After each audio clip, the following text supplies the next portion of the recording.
নারীর টানে বাড়ি ফেরা, ঈদ, পুজো বা অন্যান্য ধর্মীয় অনুষ্ঠানে প্রত্যেকেই তাদের আপনজনদের সাথে উদযাপন করে থাকেন।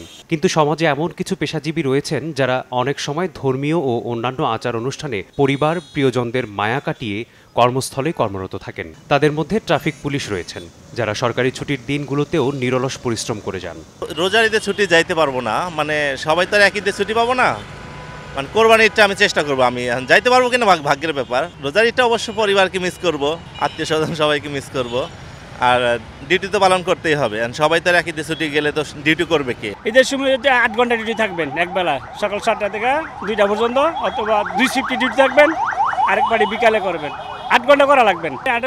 29 বছর চাকরি দীর্ঘদিন করতে করতে একটা অভ্যস্ত হয়ে গেছি, তবে একটু কষ্টেরই ব্যাপার। ছেলে মেয়েরা 1 মাস রোজা রাখলাম, ঈদের দিন ছেলে মেয়ে একসাথে নামাজ পড়তে বলে আনন্দ লাগতেন, কিন্তু এখন কর্তব্যের খাতিরে পারা যায় না।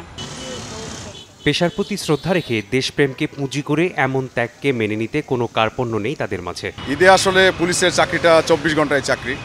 আমরা কোনো ঈদের ছুটি যাইতে পারি, কোনো ঈদে যাইতে পারি না, কিন্তু জনগণ যখন হাসি মুখে দেশে ফিরে, নারীর টানে বাড়িতে ফিরে, আমাদের ওইটা ঈদ আনন্দ।